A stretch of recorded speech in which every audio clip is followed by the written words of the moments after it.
미국 연방수사국 FBI가 공개 수배 중인 대북 제재 위반자가 최근 급증 양상을 보이고 있습니다. 지난해보다 2배 이상 늘었는데 대부분 중국과 직간접적으로 연계된 것으로 나타나 주목됩니다. 함지하 기자가 보도합니다. 미국 연방수사국 FBI가 자체 홈페이지에 공개 중인 지명 수배자들입니다. 이름과 생년월일, 혐의 내용 등이 자세히 적시돼 있습니다. 이들 가운데 대북 제재 위반으로 수배된 인물은 11일 현재 모두 26명입니다. 2023년까지만 해도 약 10명 수준이었던 관련 수배자는 불과 약 2년 만에 2배 이상 급증했습니다. 또 수배자가 2명에 불과했던 2020년과 비교하면 대북 제재 위반을 이유로 지명 수배되는 경우가 매우 빠른 속도로 늘고 있다는 사실도 알 수 있습니다. 이 같은 증가는 대북 제재 위반 활동이 늘어난 이유도 있지만 관련 범죄자들에 대한 미국 법무부의 기소가 급증한 데 따른 것입니다.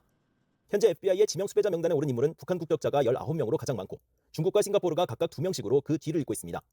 그 밖에 스페인과 영국, 러시아 국적자가 대북 제재 위반으로 FBI의 추적을 받고 있습니다. 북한 국적자 19명 중 18명은 불법 사이버 활동을 이유로 미국 법무부에 기소돼 결국 수배 명단에 이름을 올린 경우입니다.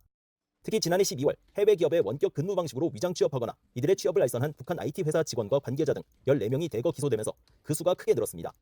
이들이 중국과 직간접적으로 연계된 점도 주목되는 부분입니다. FBI는 이들이 중국과 연계되거나 중국을 방문할 수 있다는 내용을 수배 전단지에 명시했습니다. 이들이 원격 취업 방식으로 미국 등 해외 기업에 취업했지만 실제로 업무를 본 곳은 중국으로 드러났기 때문입니다. FBI는 또 중국 등지에서 활동하며 북한의 담배 판매를 촉진하고 북한으로 자금을 송금하거나 세탁한 혐의로 북한 은행원인 심현섭과 중국인 친거밍, 한린인을 2023년 수배한 바 있습니다. 결국 현재 대북 제재 위반을 이유로 FBI에 수배된 26명 중 중국과 직간접적으로 연계된 인물은 절반 이상인 17명입니다. 이미 미국 수사당국에 체포돼 재판을 앞두고 있는 중국인도 있습니다. 미국 법무부는 북한의 위조 담배 제조 판매를 도운 혐의로 지난해 9월 중국인 진광화를 호주에서 체포해 미국으로 이송했으며 또 지난 12월에는 북한에 무기를 밀수출한 혐의로 중국인 남성 웬성화를 미국 캘리포니아에서 체포해 기소했습니다.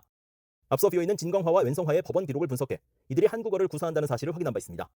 이에 따라 이들이 중국에서 한국어를 구사하는 조선족, 즉 한국의 중국인일 가능성이 큰 것으로 파악됐습니다. BOE 뉴스 함지아입니다.